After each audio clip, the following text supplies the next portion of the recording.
¿Y si te dijera que la historia de Adán y Eva no es sobre una manzana, sino sobre un asesinato cósmico y la primera promesa de un héroe que vendría a salvarnos? Y que esa historia, lejos de ser un cuento infantil, es el diagnóstico más preciso de la condición humana jamás escrito. Explica por qué sentimos lo que sentimos y por qué el mundo es como es. Padre Daniel, gracias por estar aquí para hablar de la que es, probablemente, la historia más famosa y, al mismo tiempo, más mal interpretada de toda la humanidad, Adán y Eva. La mayoría la conocemos como un cuento, un jardín, una pareja desnuda, una serpiente que habla y una manzana. Pero hoy queremos ir más allá. Queremos entender la historia completa y su significado profundo. Gracias a ti. Y me encanta que lo plantees así, porque para entender el capítulo 3 del Génesis, la caída, primero tenemos que entender el capítulo 2, la perfección. No puedes entender qué se rompió si no sabes cómo era cuando estaba intacto. Antes de la tragedia, tenemos que ver la historia de amor. Empecemos por ahí. Antes de la serpiente y del fruto prohibido, ¿cómo era la vida de Adán y Eva? ¿Qué era realmente el jardín del Edén? El jardín del Edén no es solo un lugar geográfico con árboles bonitos, es un símbolo de un estado del ser. La teología lo llama el estado de justicia original, y se basaba en 4 armonías perfectas. Primero, la armonía con Dios. Adán y Eva caminaban con Dios a la brisa del día. Había una intimidad total, sin miedo, sin vergüenza, como un niño pequeño que confía plenamente en su papá. Segundo, la armonía interior. Su razón, su voluntad y sus pasiones estaban en perfecto orden. No había esa lucha interna que todos sentimos. Hacían el bien con facilidad y alegría. Tercero, la armonía con los demás. Adán y Eva estaban desnudos y no sentían vergüenza. Esto no es solo físico, significa que eran totalmente transparentes el uno con el otro, sin miedo a ser juzgados, usados o rechazados. Era una comunión de amor perfecta. Y cuarto, la armonía con la creación. La naturaleza no era hostil. El trabajo no era una carga pesada, sino una colaboración gozosa con Dios para cuidar el jardín. Era, literalmente, el paraíso. Y en este paraíso, Dios pone dos árboles especiales: el árbol de la vida y el árbol del conocimiento del bien y del mal. ¿Qué representan? El árbol de la vida es un símbolo del don de la inmortalidad, de la vida eterna de Dios que se les ofrecía gratuitamente. Mientras estuvieran en comunión con Dios, tenían acceso a esa vida. El segundo árbol es el más importante para la historia, el árbol del conocimiento del bien y del mal. Y aquí está el error común. No es un árbol que te da inteligencia. Adán y Eva ya eran increíblemente inteligentes. Entonces, ¿qué conocimiento ofrecía? Ofrecía la potestad de decidir por uno mismo qué está bien y qué está mal, independientemente de Dios. Es el árbol de la autonomía moral absoluta. Dios en esencia les dice, todo este paraíso es vuestro. Solo hay una regla, un símbolo de vuestra condición de criaturas. Confíen en mí, yo soy el creador, yo decido lo que es bueno y lo que es malo. Si comen de ese árbol están diciendo, no confío en ti, Dios, yo quiero ser mi propio Dios, yo voy a decidir mi propia moralidad. Ese es el límite, el único no en un mundo de sí. Y esto nos lleva al capítulo 3. Todo es perfecto, pero entonces aparece un nuevo personaje, la serpiente. ¿Quién o qué es esta serpiente? La tradición de la Iglesia, basándose en el libro del Apocalipsis, identifica a la serpiente con Satanás, el diablo. Apocalipsis 12 dice, fue arrojado el gran dragón, la serpiente antigua, que se llama Diablo y Satanás, el cual engaña al mundo entero. No es un animal que habla, es el ángel caído, el enemigo, que entra en el paraíso para destruirlo. Y su método es la sutileza, el engaño, la manipulación psicológica. Analicemos esa tentación paso a paso, porque es una obra maestra de la manipulación. ¿Cómo empieza? Empieza con una pregunta aparentemente inocente, dirigida a Eva. ¿Con que Dios os ha dicho, no comáis de todo árbol del huerto? Es el primer paso, sembrar la duda. La serpiente exagera y distorsiona el mandato de Dios. Dios no había dicho, no comáis de todo árbol, solo de uno. Pero la serpiente lo pinta como un tirano arbitrario que les prohíbe todo. Y Eva cae en la trampa. Corrige a la serpiente, pero añade algo. Sí, ella dice que Dios les dijo, ni lo tocaréis. Dios no había dicho eso. Eva ya está empezando a ver el mandato como algo más pesado de lo que es. Y entonces la serpiente lanza el segundo ataque, la mentira directa y el ataque a la bondad de Dios. Le dice, no moriréis. Es que Dios sabe que el día que comáis de él serán abiertos vuestros ojos y seréis como Dios, sabiendo el bien y el mal. Este es el núcleo de la tentación. Es el núcleo. Es la misma tentación que enfrentamos todos los días.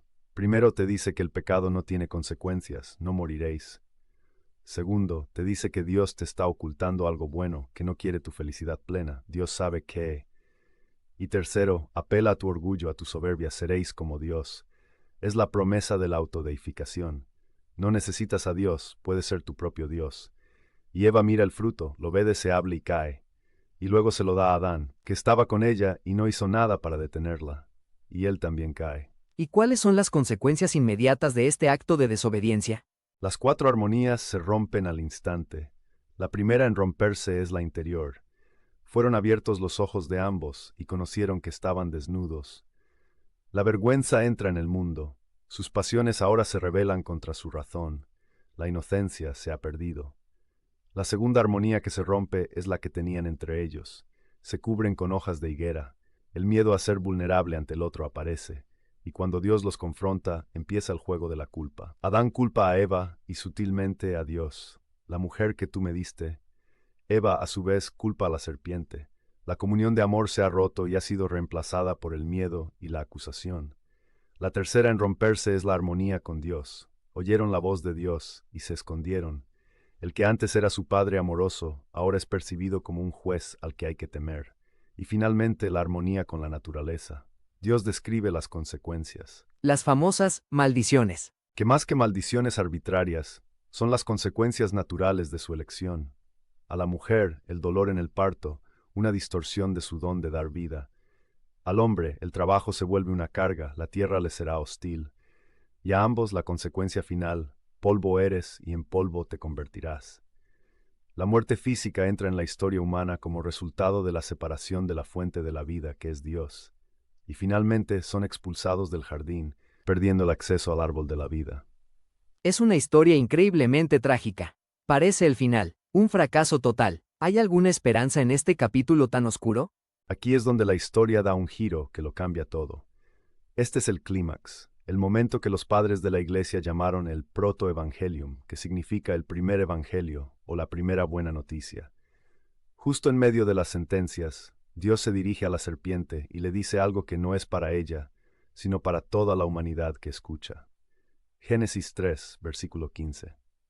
¿Qué dice ese versículo? Dios le dice a Satanás: pondré enemistad entre ti y la mujer, y entre tu descendencia y la descendencia suya. Esta te herirá en la cabeza, mientras tú la herirás en el talón. ¿Cuál es el significado oculto de estas palabras? Es la primera promesa de un Salvador. La tradición de la Iglesia siempre ha visto en la mujer una prefiguración de la Virgen María, la nueva Eva, que a diferencia de la primera obedeció a Dios perfectamente. La descendencia o linaje de la mujer es su Hijo, Jesucristo. Y la profecía anuncia una batalla. Satanás, la serpiente, herirá el talón del linaje de la mujer. Piensa en la crucifixión.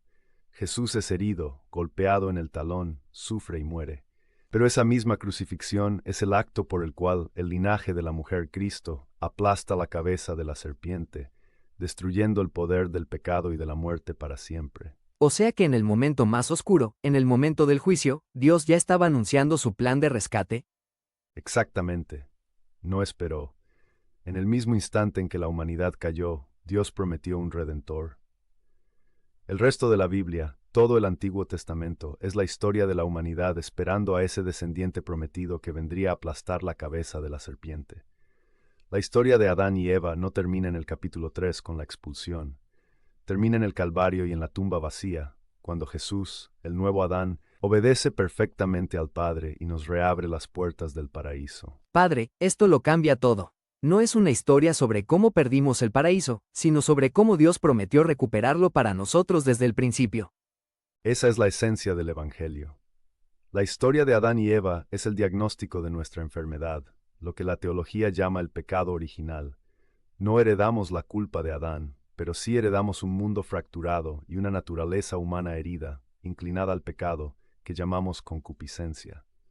Pero en el mismo diagnóstico, Dios nos dio la receta y la promesa de la cura. En resumen, la historia de Adán y Eva nos cuenta de un estado original de armonía perfecta. La tentación no fue sobre una fruta, sino sobre el orgullo de querer ser como Dios. La caída rompió nuestra relación con Dios, con nosotros mismos, con los demás y con la naturaleza.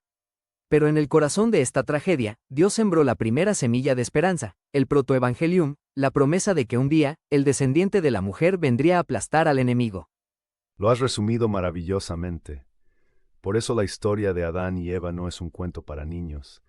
Es el prólogo necesario para entender la historia de Jesús. Es el capítulo 1 del gran relato de la salvación. Padre Daniel, ha sido un viaje increíble a través de estos capítulos tan densos. Le agradezco que nos haya revelado su profundidad. El placer ha sido mío. Entender de dónde venimos nos ayuda a entender hacia dónde vamos y quién ha venido a buscarnos. A nuestra audiencia, esperamos que hayan encontrado tantas respuestas como nosotros.